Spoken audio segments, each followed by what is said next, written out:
አባታችን መላከ ሰላም መምህር ቃለ ጽድቅ የዚህ ታላቅ ካቴድራል ዋና አስተዳዳሪ፣ ክቡር መምህራችን መጋቤ ብሉይ ሐዲስ መምህር ምህረተአብ የዚህ ታላቅ ደብር የስብከተ ወንጌል ክፍል ኃላፊ፣ ክቡራን አይንተ እግዚአብሔር አባቶቼ ካህናት፣ ስዩማን እግዚአብሔር ላይካነ ምስጢር ወንድሞቼ ዲያቆናት፣ ሊቃውንተ ቤተ እግዚአብሔር እንደየክብራቸውና ማዕረጋቸው መጠን በረከተ ሥጋ በረከተ ነፍስን ለማግኘት ከዚህ ከቅድስናው ስፍራ ላይ የተሰባሰባቸው የእግዚአብሔር ቤተሰቦች፣ አባቶች፣ እናቶች፣ ወንድሞችና እህቶች በልዑለ ባሕሪ በአምላካችን በእግዚአብሔር ፍጹም ሰላም እላችኋለሁ። እንደምን አደራችሁ? እንደምን ስለዚህ ሰዓት ደረሳችሁ? አሜን። ምስጋና የባሕሪ ገንዘቡ የሆነ ልዑል አምላካችን እግዚአብሔር እግራችንን ወደ ቤቱ አቅንቶ አንደበታችንን ለምስጋና ከፍቶ ከቤቱ አሰባስቦ እግዚአብሔር ይመስገን እንድንለው ስለረዳንና ስለፈቀደልን ክብርና ምስጋና ለስሙ ይሁን። እናታችን ቅድስተ ቅዱሳን ድንግል ማርያም፣ ቅዱሳን መላእክት፣ ጻድቃን፣ ሰማዕታት እንደየክብራቸውና ማዕረጋቸው መጠን ምስጋና ይድረሳቸው። ወኩሎ ህሊናክሙ ግድፉ ላዕሌሁ ወውእቱ ይሄሊ በእንቲአክሙ። እርሱ ስለ እናንተ ያስባልና ሐሳባችሁን ሁሉ ለእርሱ ተውለት። የሐዋርያው የቅዱስ ጴጥሮስ መልእክት መጀመሪያይቱ ምዕራፍ 5 ቁጥር 7 ላይ የተቀመጠ ታላቅ ኃይለ ቃል ነው። እርሱ ስለ እናንተ ያስባል ይላል ቅዱስ ጴጥሮስ። እርሱ ስለ እናንተ ያስባል። እስቲ ይህንን ቃል በሉት። እርሱ ስለ እናንተ ያስባል። እርሱ ስለኛ ያስባል በሉ እስቲ። እርሱ ማን ነው? እግዚአብሔር ነው።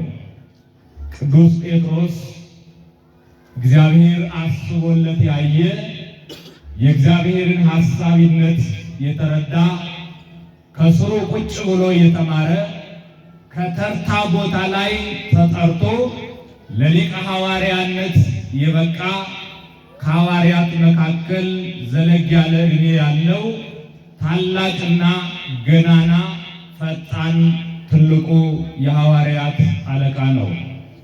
እግዚአብሔር ስለ ፍጡራኑ እንደሚያስብ እኛ ለራሳችን ከምናስበው በላይ እኛ እግዚአብሔርን እንደምናሳስበው የተረዳው ቅዱስ ጴጥሮስ እርሱ ስለ እናንተ ያስባል በማለት በወቅቱ የነበሩትን ምዕመናን ያስረዳል፣ ያስተምራል።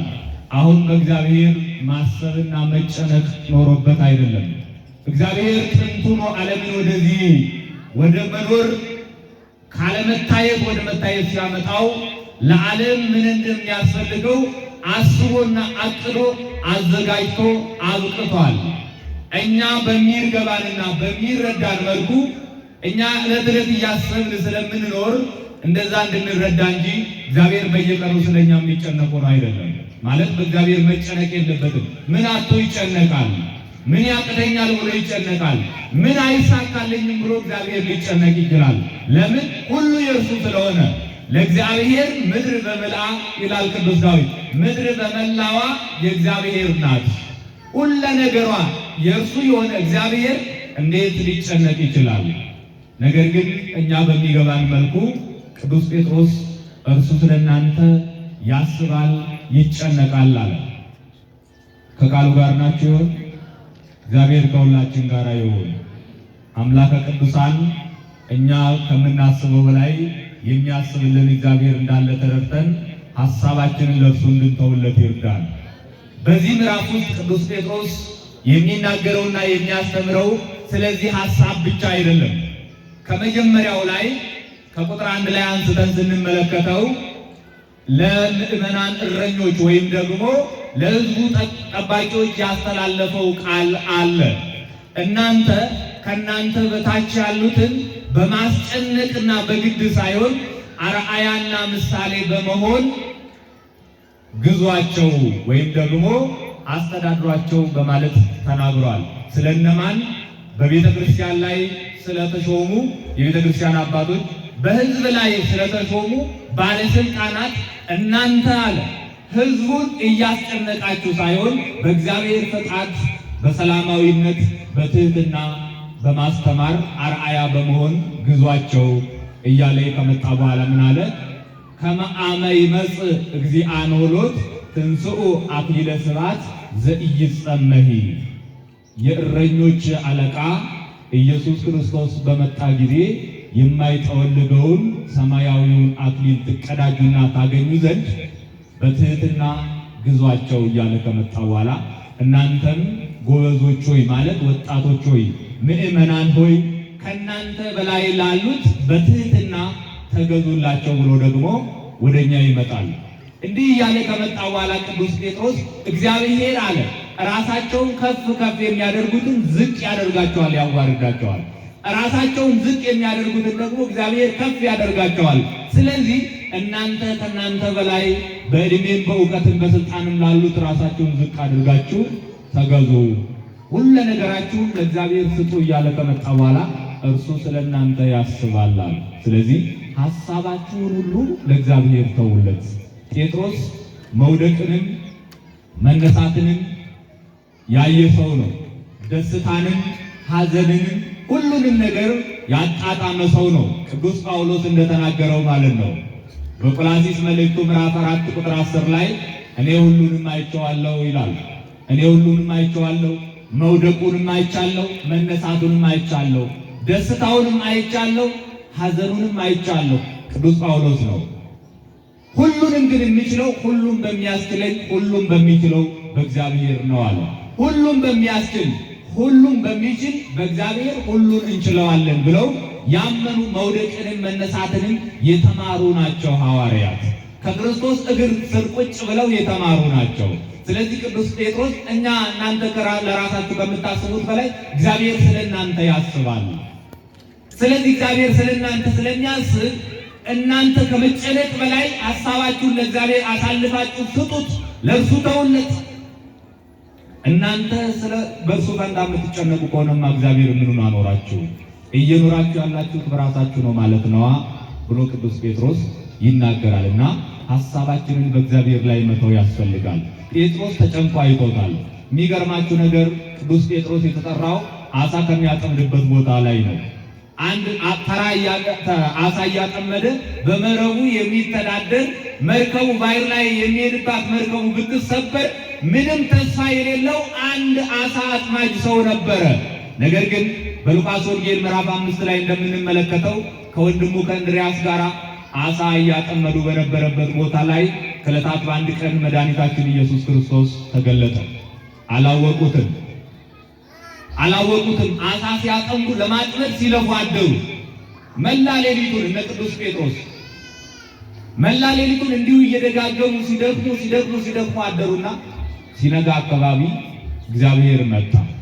ሲመጣ ከወደቡ ዳር ቆሞ ሳለ እነሱ ተስፋ ቆርጠው መረቡን ባሕሩ ሲጥሉ ያደሩትን መረብ የተበጠሰውን ሲቀጥሉ የቆሸሸውን ደግሞ ሲያጥቡ አገኛቸው። ከዚያም ምን አደረገ? በእነርሱ መርከብ ላይ ተቀምጦ ምዕመናንን አስተማረ። በመጀመሪያ ክርስቶስ ሲያስተምር እጅግ በጣም ብዙ ሕዝብ ስለነበረ፣ ሁሉም ግን ክርስቶስን የሚከተለው ለተለያየ ዓላማ ነው። አንዳንዱ ታሞ ለመዳን ይመጣል፣ ከሚከተሉት ምዕመናን ውስጥ ማለት ነው። ታሞ ለመዳን የመጡ ሰዎች አሉ። ልክ 12 ዓመት ደም ሲፈሳት እንደነበረችው ሴት። እንደገና ደግሞ በጣሪያ ላይ እንዳስገቡት ሰውዬ ክርስቶስን ሲያዩ በጣም ብዙ ግፊያ ስለነበረ የዛ የታማሚው ሰውዬ ዘመዶች ማስገቢያ አላገኙም ወደ ክርስቶስ የሚያቀርቡበት። መድኃኒታችን ኢየሱስ ክርስቶስ ከአንዱ ቤት ውስጥ ገብቶ ሳለ ምን አደረጉ? መላ ሲያጡ ከላይ ወጡና የቤቱን ቆርቆሮ ነቅለው ሰውየውን ባልጋ አስረው በላይ ቁልቁል አስገቡት ክርስቶስ ወዳለበት ቦታ ውስጥ። እግዚአብሔር እንድትድን ፈቅዶልሃልና ዳን ሲለው ያ ሰው በጣሪያ ላይ አስገብተውት ድኖ ወጣ። እንዲህ ሆነው ለመዳን የተከተሉት ሰዎች ነበሩ። እንደገና ደግሞ 12 እንጀራና 5 እንጀራና 2 ዓሣ አበርክቶ ለ5000 ሕዝብ ሲመግባል ሲባል ሰምተው ያችን ደግሞ ለመብላት ለፍርፋሪ ደግሞ የመጡ ሰዎች አሉ። አሁን እዚህ ውስጥ እንደዛ አይነት ሰዎች ነን ያለን። የተለያዩ ግማሾቻችን ታመናል ለመዳን ነው፣ ግማሾቻችንም ደግሞ እንጀራ ስጠን ብለን እግዚአብሔር ልንለምነው የመጣ ነው።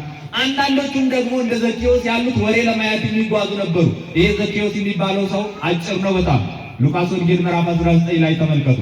እና ከአጭርነቱ የተነሳ ክርስቶስን ቅዱስ ዳዊትን ይሴኒ ላይሁ ሙሉ እጓለ እመሕያው መልኩ ከሰው ልጆች ይልቅ በጣም ያምራል ብሎ ትንቢት ተናግሮለት ስለነበረ መልኩን ለማየት ይጋፋ ነበረ። ግን ቁመቱ እንዲያይ አልፈቀደለትም። ከዛ ምን አደረገ? ዛፍ ላይ ወጥቶ ቁልቁል መመልከት ጀመረ። ይሄ ዘኬዎስ የሚባለው ሰው ማለት ነው። ጌታ ከዛች ዛፍ ስር ሲደርስ ና ውረድ፣ እኔ ዛሬ በቤት እገኝልሃለሁ።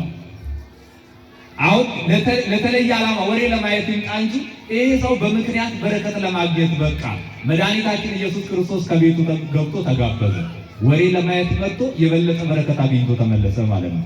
እና በተለያየ ዓላማ የሚመጡ 5 ገበያ ያክሉ ሰዎች ክርስቶስን ይከተሉ ነበር።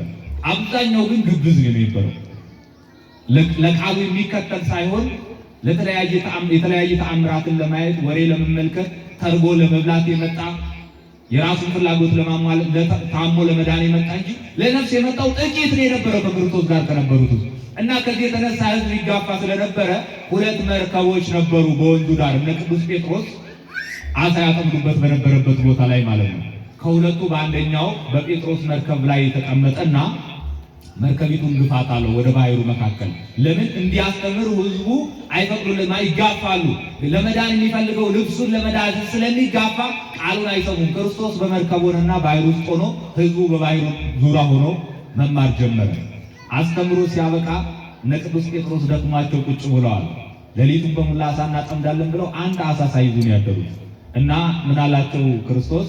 አውርዱ መሳግሪክሙ ውስተ ይምነ ሐመር፣ በመርከቢቱ ቀኝ መረባቸውን ጣሉት አላቸው። በየት በኩል ጣሉት? በመርከቧ ቀኝ ምናቸውን ጣሉት? መረባቸውን ጣሉት አላቸው። ከዛ ጴጥሮስ ምን አለ? ሰራይነ ኩላ ሌሊተ ወአልቦ ዘአሐዝነ ወኢምንተኒ፣ ሌሊቱን በሙላ ደከም፣ ምንም አንዳችን ያገኘነው አሳ የለም። ወበቃልከሰ ናወርድ አለ። ነገር ግን ታዘዝከን ዘንድ እንዲያንልህምና መረባችንን እንጥላለን አለ። ወደ ባሕሩ ማለት ነው። ትእዛዝን ብቻ ለመፈጸም እንጥላለን እንጂ ለምን? ሲያስተምራቸው ቅዱስ ጴጥሮስም ሌሎችም ሐዋርያት ትሕትናን ተምረዋል፣ አይተውታልና ቃልን ለመፈጸም ብቻ መረቡን እንጥላለን እንጂ አለ። ይሄ በመጀመሪያው ነው። እንደገና ከክርስቶስ ትንሣኤ በኋላም ደግሞ እንዲሁ የተደረገ አለ። ሐዋርያት ብዙ ጊዜ አያገኙትም ነበር ክርስቶስ ሞቶ ከተነሳ በኋላ ማለት ነው። በጥብርያዶስ ባሕር ላይም እንደዚሁ ተፈጽሟል። እና ቅዱስ ጴጥሮስ በቃልህ ለመታዘዝ ያክል ብቻ ያንተ ፈቃድ ለመፈጸም እንጥላለን እንጂ ባሕር ውስጥ አንድም ዓሣ እንደሌለ እኛ አረጋግጠናል አለ። በባህሪው ከሚያውቀውና ጥሮ ፈልጎ ካጣው ከጴጥሮስ ማን ይበልጣል? ክርስቶስ ውስጡ ላይ ያለውን ስለሚያውቅ ከሁሉም በላይ እርሱ ይበልጣል። እና ጣሉት ሲላቸው ቅዱስ ጴጥሮስ ፈቃድን ለመፈጸም ያክል ብቻ ብሎ መረቡን ጣለ። ሲጥል መረቡን መሳብ እስኪያቅተው ድረስ እጅግ በጣም ብዙ ዓሣ ተያዘለት። ይሄ በመረቡ ብቻ አይደለም፣ መርከቡን ሞሉት። ሁለቱን መርከብ እስኪመላ ድረስ በጣም ብዙ ዓሣ አገኙ። ተመልከቱ። አሁን እስካሁን ድረስ ሲለፉ ነበር፣ ሌሊቱን በሙላ ደክመዋል። ነገር ግን ምንም አላገኙ። ማን እስኪመጣ ድረስ ነው? ማን እስኪመጣ ድረስ? እግዚአብሔር እስኪመጣ ድረስ፣ ወይም የእግዚአብሔር ፈቃድ እስኪሆን ድረስ። እርሱ ካልፈቀደ በስተቀር ምንም ሊሆንና ሊፈጸም የሚችል ነገር ስለሌለ ማለት ነው። እና እንዲህ ሆነው ሲደክሙ አድረው ያጡትን እግዚአብሔር ሲመጣ ግን መድኃኒታችን ኢየሱስ ክርስቶስ ወደ እነርሱ ቀረብ ሲል ግን ያ የፈለጉት ነገር ተከናወነላቸው፣ አገኙና ጴጥሮስ እኛ ፈልገን ከምናገኘው ይልቅ እግዚአብሔር አዘጋጅቶ ያስቀመጠልን ነገር ስላለና እንዳለ ስለሚያውቅ ሐሳባችን ሁሉ በእርሱ ላይ ተውታል።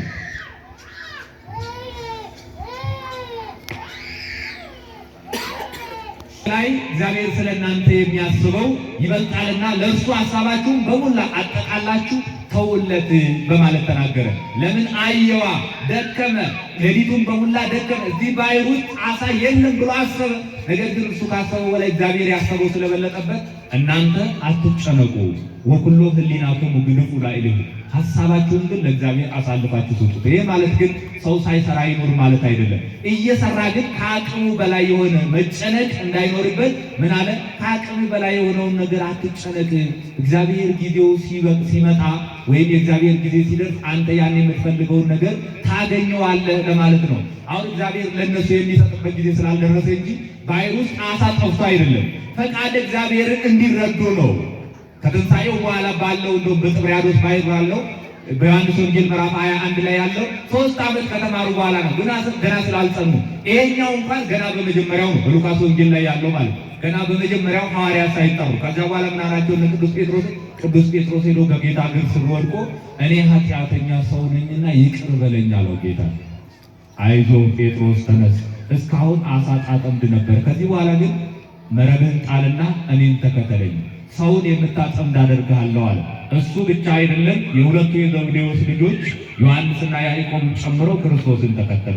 ከትንሣኤ በኋላ እንደዚሁ የሆነ የተመሰለ ነገር ተደረገባቸውና ቅዱስ ጴጥሮስ በተደጋጋሚ የእግዚአብሔር ፈቃድ ሲሆን እንደሚገኝ ያውቀዋል። አሁን ዓሣው ባሕር ውስጥ ሳይኖር ቀርቶ አይደለም፣ ነበረ በመጀመሪያ ግን የእግዚአብሔር ጊዜው አልደረሰም። ለነ ቅዱስ ጴጥሮስ ዓሣው የሚሰጠው ንጋት ላይ ነው፣ ጨለማው ሲያልፍ ነው፣ እግዚአብሔር ሲመጣ ነው። አሁን እኮ ስንለምነው ስንጠይቀው እግዚአብሔር ለኛ የሚሰጠው ነገር አጥቶ አይደለም፣ ጎሎበት አይደለም። አንደኛ ነገር እኛ ሰጪው እግዚአብሔር እንደሆነ የምናውቅበት ጊዜ እስኪደርስ ድረስ ነው። እነ ጴጥሮስ በዛች ሌሊት ደክመው ያችን ዓሣ ይዘው ቢሆን ኖሮ በጥረታቸው በጉልበታቸው እንዳገኙት እንጂ እግዚአብሔር እንደሰጣቸው አይረዱም ነበር። የሚሰጠንና የሰጠን እግዚአብሔር እንደሆነ የምንረዳበት ሰዓት እስኪደርስ ድረስ እግዚአብሔር ዝም ይላል። እግዚአብሔር ሁሉንም የሚሰጠው በጊዜው ነው። ያለ ጊዜው የሚያደርገው አንዳችም ነገር ስለሌለ እንደገና ደግሞ አስቡት፣ ጨለማው አልፎ የጨለማውን ጊዜ ታግሰው ባሕር ላይ ነው ያሉት። ብርድ አለ፣ ጨለማ አለ፣ የውሃው ቅዝቃዜ አለ። ይህን ሁሉ ችለው ሲደክሙ አደሩ። በደከሙበት ሰዓት አግኝተው ቢበሉት ኖሮ መጥቶ እኮ ደግሞ ዝም ብሎ አይደለም ዓሣ ያዙ ያላቸው። ልጆች የሚበላላችሁ አላቸው። እንደሌላቸው ያውቃል አያውቅም? ያውቃል አያውቅም? ታዲያ ለምን ይጠይቃቸዋል? ለምን ይጠይቃቸዋል? እያወቀ እግዚአብሔር ሊሰጠን ሲፈልግ ይጠይቀናል። ልጆች የሚበላ ትንሽ የላችሁ ማለት ኧረ እኛ ራሳችን እዚህ ስንበላለን ብለን ስንደክም ያደርነው ግን አላገኘንም ማለት። በመርከቧ በስተቀኝ በኩል መረባችሁን ጣሉት በማለት እግዚአብሔር ግን አዘዛቸው። ምን ነው በቀኝ በኩል ለምን አላቸው? አሰባችሁ? ከድካማችን በኋላ መጨረሻው ላይ እግዚአብሔር ይመጣል፣ የራሱ ጊዜ ሲደርስ ማለት ነው። እንደ ቅዱስ ጴጥሮስ ሰራይነ ኩላ ሌሊተ ወአልቦ ዘአኀዝነ ወኢምንተኒ፣ እኛ ሌሊቱን በሙላ ደከምን፣ ምንም ያዝነው ነገር የለም ማለት። እኛ እድሜ ልካችንን ደከምን፣ ምንም ያገኘነው ነገር የለም አትበሉ። እግዚአብሔር ጊዜው ሲደርስ ይሰጣል። ጴጥሮስ ደክመናል አለ። እኛ የራሳችንን ደክመናል፣ ግን ያንተን ፈቃድ ለመፈጸም ብቻ ነው ወደዚች ባሕር መረባችንን የምንጥለው። መርከቢቱ ባሕሯ ውስጥ ምንም እንደሌለ አረጋግጠናል አለ። በሰው ከተረጋገጠው በላይ እግዚአብሔር የሚያውቀው ይበልጣል። ሰው በጥረት ነው፣ እግዚአብሔር ግን የሚያውቀው በባሕሪው ነው። ሰው ፈልጎ ነው የሚያጣው፣ እግዚአብሔር ግን ጠርቶ ነው የሚያመጣው። የእኛና የእርሱ ይለያያል እና ደክመን ትዕግስታችንን ፈትኖ እውነት ታጋሾች መሆናችንን ሲያረጋግጥ የእኛ ጊዜ ሲደርስ ብርሃናችን ሲበራ እግዚአብሔር ይመጣና መረባችሁን በቀኝ በኩል ጣሉት አለ። ቀኝ የመልካም ነገር ሁሉ ምልክት ነው። በቀኝ በኩል ጣሉት ማለት በእግዚአብሔር ትእዛዝ እየተመራችሁ ኑሩ ነው። እነ ጴጥሮስ በግራም በዛም ሲለፉ አደሩ፣ ግን አላገኙ። በቀኝ ሲጥሉ ግን መረባቸው ሞላ። በመረብ ብቻ አይደለም፣ በሁለት መርከብ ዓሣ መሉ። አንድ ዓሣ አጥተው ያደሩት በሁለት መርከብ ነው የመሉት። አስቡት። እድሜ ልካችንን ደክመን ለራሳችን መኖሪያ ያላገኘነው እግዚአብሔር ወደ ሕይወታችን ሲቀላቀልና ሲመጣ ግን ምን እናገኛለን? ለሌሎች የሚተርፍ ጭምር የምናገኝበት ያን ጊዜ ነው። ግን እግዚአብሔርን ፈቃድ ይሁን ብለን እርሱን ልናስፈቅደው ያስፈልጋል። እነ ቅዱስ ጴጥሮስ ያለ እግዚአብሔር ፈቃድ ስለተንቀሳቀሱ እርሱ ሳይፈቅድላቸው ወደዚህ ስራ ስለወጡ አላገኙም። እርሱ ሲፈቅድ ግን አግኝተዋል። ይህን ስለሚያውቅ ቅዱስ ጴጥሮስ ምን አለ? አይቷላ በሕይወት ስለተማረ ሐሳባችሁን ሁሉ ለእግዚአብሔር ተዉት እንጂ አትጨነቁ። እናንተ ከእናንተ የሚጠበቀው እርስ በርሳችሁ እየተዋደዳችሁ በፍጹም ትህትና ከእግዚአብሔር ጋር መኖር ያስፈልጋቸዋል አለ። እኛ እርስ በርሳችን መዋደድ ካለ ትህትናው ከኛ ጋር ከሆነ እግዚአብሔር ከኛ ጋር ነው። እኛ ለፍተን ስናበቃም ቢሆን እግዚአብሔር መጥቶ ልፋታችንን ድካማችንን በአጠቃላይ አንድ ላይ አድርጎ ነው እግዚአብሔር የሚሰጠውና ቅዱስ ጴጥሮስ ሐሳባችሁን ለእርሱ ተውለት። ምን አስጨነቃችሁ? ለምን ትጨነቃላችሁ? እናንተ የምትችሉትን ያክል አስቡ፣ ከዛ በላይ ያለውን ግን ለእግዚአብሔር ብቻ ተውለታል። እና ለእግዚአብሔር ስንተው ሁሉ ነገር በእኛ እጅ የሚሞላው ያን ጊዜ ነው። ለእግዚአብሔር ካልተውን ግን በራሳችን ጥረት እናገኛለን ብለን የምንደክም ከሆነ ያ ከንቱ ድካም ነው የሚሆንብን። እና መርከብ የተባለችው በቅዱሳት መጻሕፍት ላይ በብዙ ቦታ የተገለጸችው እናታችን ቅድስተ ቅዱሳን ድንግል ማርያም ናት። በመርከቢቱ ቀኝ መረባችሁን ጣሉአል። በቅድስት የቤተ ክርስቲያን ስርዓት ስትመሩ ያን ጊዜ የሕይወታችሁን ፍጻሜ ወይም ደግሞ ለሕይወታችሁ የሚያስፈልጋችሁ ነገር ታገኛላችሁ። መርከብ ቅድስት ቤተ ክርስቲያን ናት። መርከብ ድንግል ማርያም ናት። በኦሪት ዘፍጥረት ምዕራፍ 7 ቁጥር 1 ላይ ስትመለከቱ ከቃሉ ጋር ናችሁ አላችሁ። አንዳንድ ሰው ይሄዳል። አሁን እዚሁ ተቀምጦ ያልገደነው ድስት የሚለው ሰው ይኖራል። አንድ ቀን እንደዚህ እንደናንተ ቁጭ ብዬ እየተማርኩ ሁለት እናቶች ተቀምጠዋልና ከነሱ ጀርባ ላይ የተቀመጥኩት በጣም ጥሩ አድርገው እያስተማሩ ነበር መምህሩና እኔም እነሱም እየተከታተልን እያለን በመጀመሪያ ወሬያቸውን የጀመሩት በማድነቅ ነው። ማለት አቤት ትምህርቱ ሲጣፍጥ እያሉ ጀመሩ፣ ወሬው ሲጀመር ማለት ነው። ከዛ ከሁለታቸው መካከል አንደኛዋ እናት ምን ትዝ ቢላቸው ጥሩ ነው፣ ለካ ቁርስ አድርገው ማታ ጉባኤ ላይ ነውና መክሰስ በልተው ድስቷን ቸኩለው ረስተዋት መጥተዋል። አይ እኔ ልብ አሏቸው። ሁለተኛዋ የከፈትኩትን ድስት ሳልከድነው ነው የመጣሁት። እኔም ትምህርቱን ትቼ እነሱ መስማት ጀመርኩ ማለት ነው። እና አንዳንድ ጊዜ ወደ ቤት እንመለሳለን እዚሁ ቁጭ ብለን ማለት ነው። ወደ ቤት በአካል እስክንመለስ ድረስ በሀሳብ ብንመለስም ያንን ነገር መክደን ስለማንችል እዚሁ ብንቆይ የተሻለ ነው። ለምን ከሁለቱም ያጣ እንዳንሆን፣ እዛም ያለውን አልፈጸምንም እዚህም ያለውን ሳናገኝ እንዳንቀር ማለት ነው። እና እነ ቅዱስ ጴጥሮስ እንዲህ አድርገው ከእግዚአብሔር ጋር ነው። እና መርከቢቱ ድንግል ማርያም ናት። ቅዱስ ኖህን እግዚአብሔር በአንተ ወኩሉ ቤትከ ውስተ ታቦት፣ አንተና ቤተሰቦች ወደ መርከቢቱ ግቡ አለው። ኦሪት ዘፍጥረት ምዕራፍ 7 ላይ ተመልከቱ። አንተ ከነ ቤተሰቦች ከጥፋቱ ውሃ ትድኑ ዘንድ ወደ ቤት ግቡ፣ ወደ መርከቧ ግቡ ብሎ ነገረው ማለት ነው። ያን ጊዜ በጥፋቱ ውሃ ጊዜ ዓለም ሊጠፋ በተዘጋጀበት ሰዓት አንተና ቤተሰቦች ብቻ የምትድኑት እናንተ ናቸውና ወደ መርከቧ ግቡ አለው። ኖህ እንደታዘዘ 3 ወንዶች ልጆች ነበሩት። የልጆቹ ሚስቶች አሉ 6፣ እሱና ሚስቱ 8 ሰዎች ሆነው ወደ መርከቧ ገቡ። ከዛ ከጥፋት ውሃ ለመዳን በቁ። ዛሬ ያለነው የሰው ዝርያዎች ወይም የሰው ልጆች በአጠቃላይ የመጣ ነው ከየት ነው? ከዛ ከኖህ ዘር ነው። እና ወደ መርከቧ ግባ አለው ማለት አሁን ዛሬስ ያለነው መርከባችን ማን ነው? ኖህንስ እግዚአብሔር አሰርቶት ወደ መርከቧ እንዲገባ አዘዘው። እኛ ግን መርከባችን ቅድስት ቤተክርስቲያን ናት። ከነ መርከባችን ወደ ክርስቶስ መርከብ ወደ ቅድስት ቤተክርስቲያን ስንመጣ ካለብን ችግር እንድናለን፣ ከዓለሙ ጥፋት እንድናለን። ኖህና ልጆቹ ፍጥረታት በአጠቃላይ ከዛች መርከብ ገብተው ከጥፋት ዳኑ።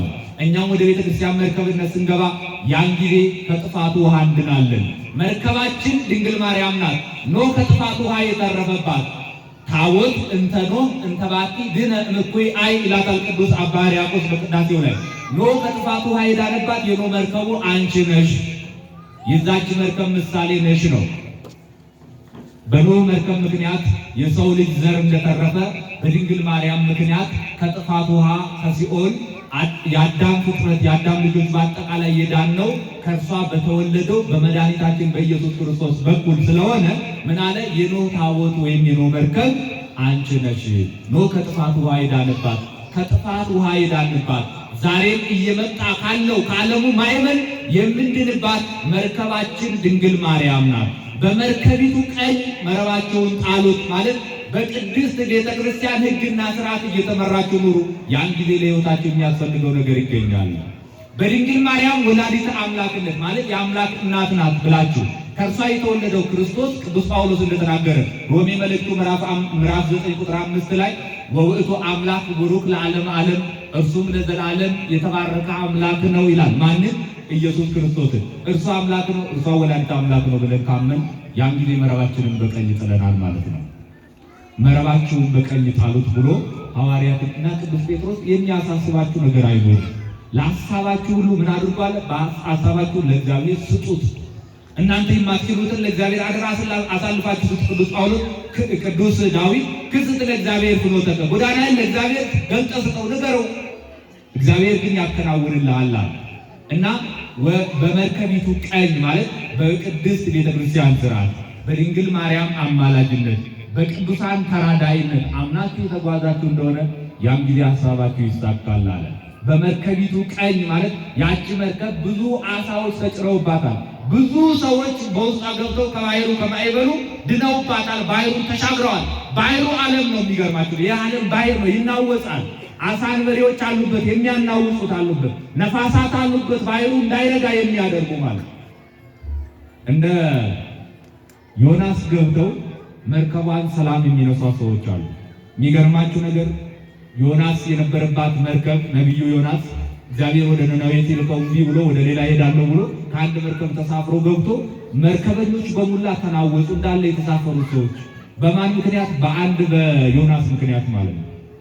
ያለ እግዚአብሔር ፈቃድ እየተጓዙ ስለነበረ እና እነሱ ነጋዴዎቹ በሙላ በእኛ ምክንያት ነው፣ ጓዝ በዝቶባት ነው ብሎ ወርቃቸውን ብራቸውን የገዙትን ዕቃ በሙላ ጣሉ ወደ ባህሩ። ነገር ግን ባህሩ ጸጥ ሊል አልቻለም። ዮናስ ግን በዚህ ሰዓት ከመርከቡ በስተጀርባ ላይ ተኝቶ ያንኮራፋ ነበር።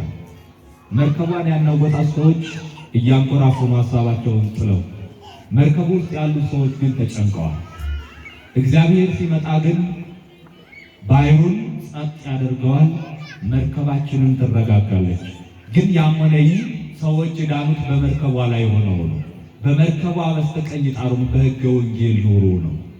በመርከቢቱ በወንጌል ተሳፍራችሁ ይኖራችሁ እንደሆነ ያን ጊዜ ትድናላችሁ። ስለዚህ እናንተ ምን ያሳስባችኋል? በዚህ ሕግ ውስጥ ተመላለሱ፣ እግዚአብሔር ስለ እናንተ ያስባል፣ ይጨነቃል አለ ቅዱስ ጴጥሮስ። እና ሁሉን የሚያስብ ሁሉን የሚያደርግ ሁሉን የሚሞላልን እግዚአብሔር ነው። በእኛ ጭንቀት ብቻ የሚሳካ አንዳችም ነገር የለም። ሰው አይስራ ማለት አይደለም፣ ሰው መስራት አለበት። ጌታም በወንጌል ላይ ይህንኑ ሐሳብ ገልጿል። ርእዩ አዕዋፈ ሰማይ፣ እስቲ የሰማይ ወፎችን ተመልከቷቸው፣ አይዘሩም፣ አያጭዱም፣ በጎተራ አይከቱም፣ ነገር ግን ሰማያዊ አባታቸው እግዚአብሔር ይመግባቸዋል። ሰማያዊ አባታቸው እግዚአብሔር እነዚህን የሰማይ አዕዋፍ የሚመግብ ከሆነ እናንተ እንዴት ከአዕዋፍ አንበልጥም ብላችሁ ታስባላችሁ? ሰው እኮ ከወፍ በላይ ነዋል። እስቲ ራሳችሁን ተመልከቱ። እግዚአብሔር ስጋችሁን ገንብቶ በውስጡ ላይ ሕያዊት ነባቢት የሆነችው ነፍስ ፈጥሮ እያኖራችሁ እንዴት ለሚበላው ለሚጠጣው ትጨነቃላችሁ? እንዴት ምን እንለብሳለን ብላችሁ ትጨነቃላችሁ? ለስጋችሁ ምን እንለብሳለን አትበሉ፣ ለነፍሳችሁም ደግሞ ምን እንበላለን ብላችሁ አትጨነቁ። ይህንን ሁሉ ከእናንተ ሃይማኖት ውጭ ያሉት አሕዛብን ጭምር ያደርጉታል አለ ጌታ። ይሄ የአሕዛብም የእንስሳቱም ጭምር ነው። እናንተ ከአዕዋፍ ትበልጣላችኋል። እስቲ የምድረ በዳውን አበቦች ይዋቸው። ዛፉ ላይ ያለው አበባ ዛሬ ያብባል፣ ዛሬ በልምላሜ ይኖራል፣ ዛሬ ያምራል፣ ሰዎች ይጠጉበታል፣ ሽታውን ያሸጣሉ። እንደውም እንደ አበባው ለመሆን ሲፈልጉ ልብሳቸው ላይ ሐረግ ያስላሉ፣ አበባ ይለጥፋሉ። ለምን? አበባውን ለመምሰል ማለት ለመምሰል ነው፣ ለመሆን አይደለም። ይህንን ዛሬ ያበበውን ነገ የሚደርቀውን አበባ አለምልሞ የሚያኖር እግዚአብሔር ለእናንተ የማያስብ ይመስላችኋል? አለ ቅዱስ ጴጥሮስ። እናንተ ሐሳባችሁን ለማን ተውለት? ለማንም ተውለት? ለእግዚአብሔር ተውለት። አትጨነቁ ማለት ነው። እያሰባችሁ አትኖሩ ማለት ነው። አናስብም ብንል እንኳን ሐሳብን ማቆም አይቻልም፣ አለማሰብ አይቻልም፣ ግን አለመጨነቅ ይቻላል። በምንችለው ልክ አስበን ሌላውን ግን ለእግዚአብሔር መተው። አንተ ባልክ ጊዜ እንደ ሐዋርያት መረባችን ይሞላል። እንደ ሐዋርያት መረብ ቤታችን ይሞላል። እንደ ሐዋርያት መረብ አንድ ቀን የኛም ሐሳብ ይሳካል። መቼ? ሲነጋጋ፣ እግዚአብሔር ሲመጣ፣ ባህሩ ጸጥ ብሎ መርከቡ በባህር ላይ ሲጸና የኛም ሐሳብ ይሳካልና ሐሳባችንን ለእግዚአብሔር መተው ነው። ቅዱስ ዳዊት እናንተ ሐሳባችሁን ለእግዚአብሔር ተውት፣ ወውእቱ ይሴስየከ ይላል። እርሱ እግዚአብሔር ይመግባል። መዝሙር 54 ላይ ይሉት እግዚአብሔር ይመግባልና አንተ አትጨነቅ። ዳዊት ማለት ነው። እግዚአብሔርን ከምንም በላይ ለኛ አንተ አለህልን ልንለው ይገባል። አቡየ ወእሜ ገደፉኒ ወእግዚአብሔር ተወፈኒ፣ እናት አባቴ ጣሉኝ ተውኝ፣ እግዚአብሔር ግን ተቀበለኝ ይላቸዋል። ማን ተቀበለኝ? እግዚአብሔር ተቀበለኝ። ዳዊት እኮ ነው በእናቴ ማኅፀን ውስጥ ሳለ እናት አባቴ ጣሉኝ፣ አንተ ግን ተቀበልከኝ አለ። ይሄ ማለት አንተ ተቀበልከኝ ማለት እናት አባቴ ለጊዜው ፈቃዳቸውን ለመፈጸም ሩካቤ ወይም ግንኙነት አደረጉ። እኔ ልጸነስ አልጸነስ የሚያውቁት ታሪክ የለም። እነሱ ግን ለጊዜው ፈቃዳቸውን ተወጥተዋል። ከነርሱ ግንኙነት በኋላ ግን የተቀበልከኝ ማለት ከአባቴ አብራክ ከፍለህ በእናቴ ማኅፀን ጨምረህ ከአባቴ ዘር ከእናቴ ደም ከፍለህ እኔን ሰው ሆኜ እንድፈጠር ያደረግከኝ አንተ ነህ ማለት ነው። እግዚአብሔር ነው አይደለም? ነው አይደለም? ቅዱስ አትናቴዎስ ደግሞ በቅዳሴው እንዲህ ይላል፣ ኦ ዘታወጽኦ ለሕፃን ማቆየ ብእሲ ወትፌኖ ውስተ ከርሰ ብእሲ። አቤቱ ሕፃንን ከአባቱ ወገብ የምታወጣው ሆይ በእናቱ ማኅፀን የምትጨምረው ወእንዘ ማይ ውእቱ ታረግኦ በጥበብከ፣ ውሃ የነበረውን በጥበብህ የምታረጋው፣ በጅማት የምታስረው፣ ሥጋ የምታለብሰው፣ በአጥንት የምታጠነክረው፣ ረቂቅ በሆነ በሰፋድን ማለት በእንግዴ ልጅ ጠቅለህ የምታኖረው በእናቱ ማኅፀን ውስጥ ማለት እንዲህ አድርገህ የምታሳድገው አንተ ነህ። እና ቅዱስ ዳዊት እንከርሰ እሜ አንተ አምላኬ፣ ከእናቴ ማኅፀን ጀምሮ አንተ አምላኬ ነህ። አቡዬ ወእሜ ገደፉኒ ወእግዚአብሔር ተወፈኒ፣ እናት አባቴ ተውኝ፣ እግዚአብሔር ግን ተቀበለኝ ነው። ማንም ሳያውቀን በፊት በእናታችን ማኅፀን ውስጥ እያለን የሚያውቀን አንድ እግዚአብሔር ብቻ ነው። እናት ከወጣን በኋላ ጡት እያጠባች መመገብ የእርሷ ፈንታ ሊሆን ይችላል። በማኅፀን ውስጥ እያለ ግን እርሷ እንደተጸነሰ ከማወቁ አስቀድሞ የሚያውቀውና የሚመግበው የሚያጸናው የሚያሳድገው እግዚአብሔር ነው። ሂደታችንን እንዲያርገን አመጣጣችንን እንዲያርገን ስናስበው እኛ ከምናስበው በላይ እውነትን እግዚአብሔር እንደሚያስብልን ይገባናል። በዚያ ውስጥ የምትመግበኝ አንተ ነህ፣ የምትጠብቀኝ አንተ ነህ። እናቴ የበላቸው ተጭኖ የጠጣቸው አደንዝዞ እንዳይገለኝ እንዳያጠፋኝ ያደረግከው አንተ ነህ። አሁን ዓለም ላይ ቦታ ጠቦን የምንገፋፈው በዛ በጠባብ ማኅፀን ውስጥ ያኖረን እግዚአብሔር ነው። አልጠበበንም፣ አልታፈንም፣ ተዘቀዘቅን ብለን ተናግረን አናውቅ፣ አልተገፋፋንም። ሁለት ሆነን ባልተጸንሰን አያችሁ። ከዚህ በኋላ ያለውን ዓለም ስናስበው እንደዛ ነው። ሕፃናት በማኅፀን ሳሉ እንዳለው ማለት ነው። ማኅፀን ውስጥ በጣም ጠባብ ነበር። ከጠባዋ ወደ ሰፊው ዓለም ወጥ፣ ጨለማ ነበር ወደ ብርሃን ወጥ። አየር አልነበረም። እግዚአብሔር ባወቀው በጥበቡ ቢያኖራቸው አልነበር። አየር ወደ አለበት ዓለም ወጥ። አያችሁ ማኅፀን ውስጥ ቆዩ 9 ወር ነው ከ5 ቀን። እኛም በዚህ ዓለም ላይ የምንኖረው እዚችን አከላጨውና 70 ወይ 80 ዓመት ከዚያ በላይ ካለፈ በሰው ልጅ ላይ ወድቀን ነው የምንኖረው።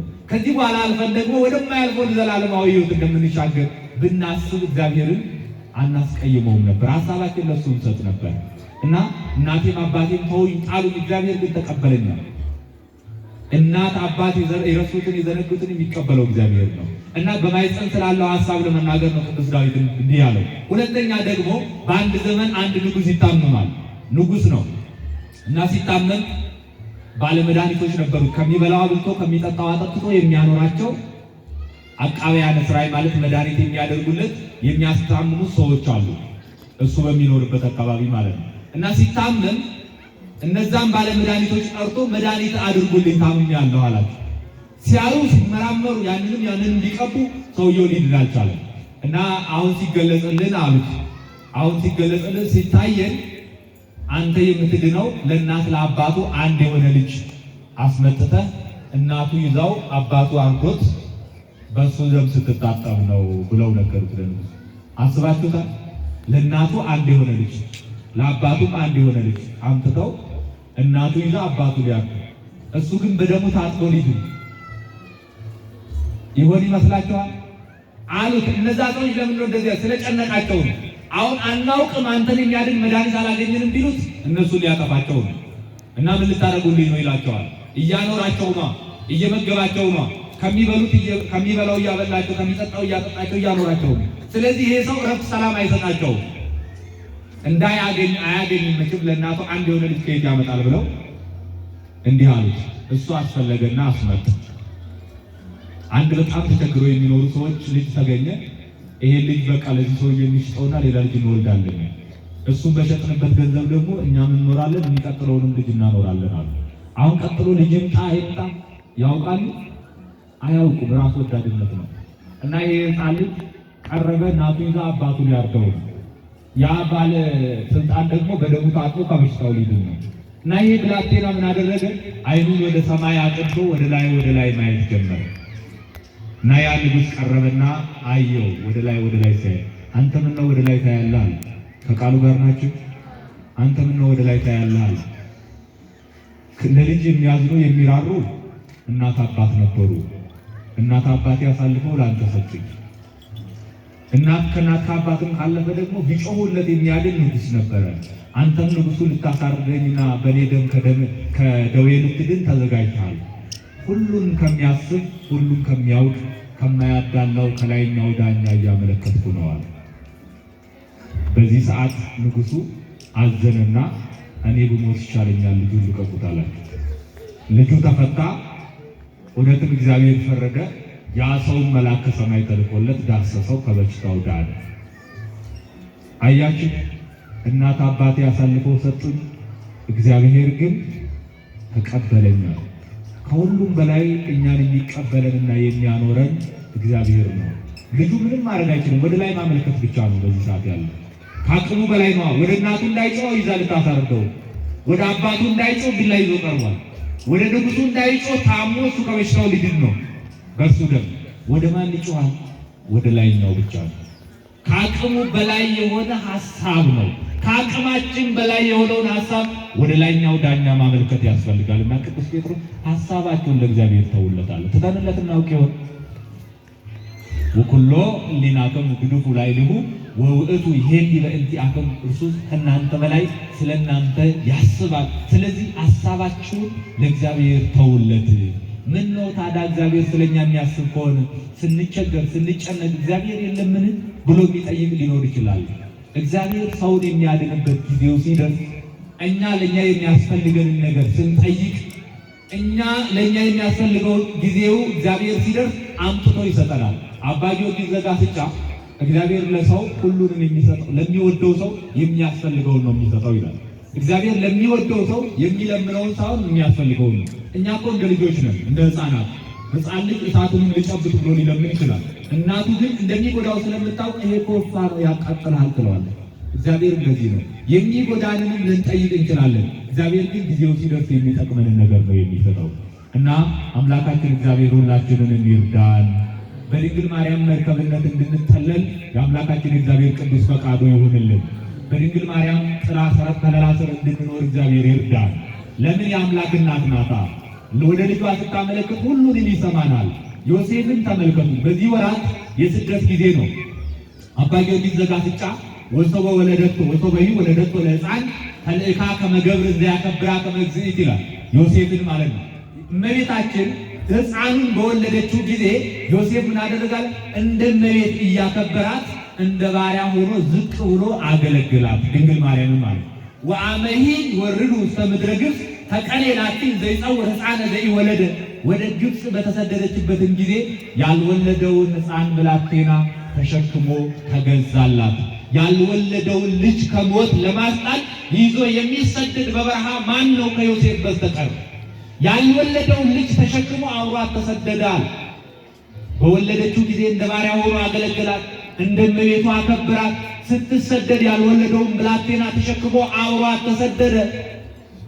ወለዮሴፍኒ በእንተ ዘተልእካ አቤ ጸጋሁ እምኪሩቤል ለብዙኃት አዕይንቲሆሙ፣ ዮሴፍ ድንግል ማርያምን ስላገለገለ ጸጋው ዓይኖቻቸው ብዙ ከሚሆን ከኪሩቤል በለጠ አለ። ክብሩ ጸጋው ከመላእክት በለጠ። ከማን በለጠ? ከማን የበለጠው? ከመላእክት። ኪሩቤል የሚባሉት መላእክት ናቸው። የእግዚአብሔርን ዙፋን የሚሸከሙ በዘፈቀደ ወይም በፈቀደ ልክ የሚገለጽባቸው መላእክት ናቸው። ከነዚህ መላእክት በለጣል። ለዘይጸውርዎ ኪሩቤል በሰረገላ ጾሮ ዲበ መትከፍቱ፣ ኪሩቤል መንበሩን የሚሸከሙለት ወይ በመንበር የሚሸከሙትን ዮሴፍ ግን ትከሻው ላይ ተሸከመው። የት ላይ ተሸከመው? አስባችሁታል? ኪሩቤል የሚባሉት መላእክት ይሄ የጌታ ዙፋን ቢሆን ዙፋኑን የሚሸከሙት እንጂ ጌታን መንካት አይችሉም። ኪሩቤል ዙፋኑን የሚሸከሙለትን አምላክ ድንግል ማርያምን ስላገለግላት ዮሴፍ ግን በትከሻው ላይ ለመሸከም በቃ አቅፎ ሳመው ያንን ብላቴና። መላእክት ከፊቱ ሊቆሙለት የሚፈሩትን ፊታቸውን የሚጋርዱለትን አምላክ ዮሴፍ ግን ምን አደረገዋል? አቅፎ ሳመው፣ በትከሻው ላይ ተሸከመው። ለዘይ እየተሐበሉ ሱራፌል ለኪፎቶ ገሰሰ ፈመ ዘንበለ ቁጠን።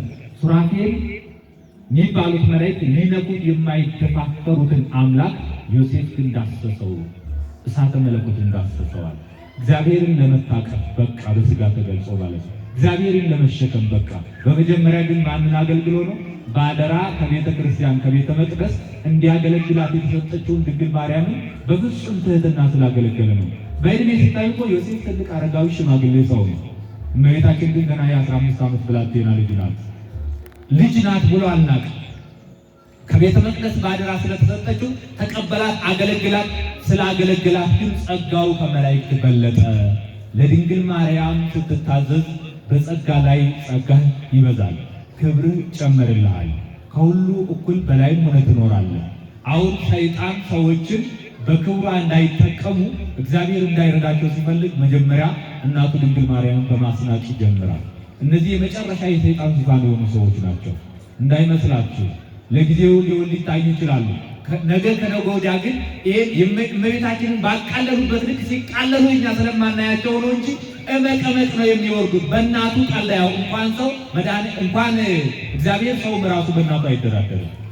እግዚአብሔር ግን ትዕግስተኛ ነው፣ ሁሉንም የሚሰጠው በጊዜው ነውና እንዲህ አድርገን ከእግዚአብሔር ጋር ብንኖር ሐሳባችንን ለእግዚአብሔር ብንተውለት ከሁሉም በላይ የሆነ አምላክ እግዚአብሔር እኛን ያከብረናልና ሐሳባችንን ለእርሱ ሰጠን እንድንኖር አምላካችን እግዚአብሔር ይርዳን። እግዚአብሔር ከሁላችን ጋር ይሁን። ወስብሐት ለእግዚአብሔር።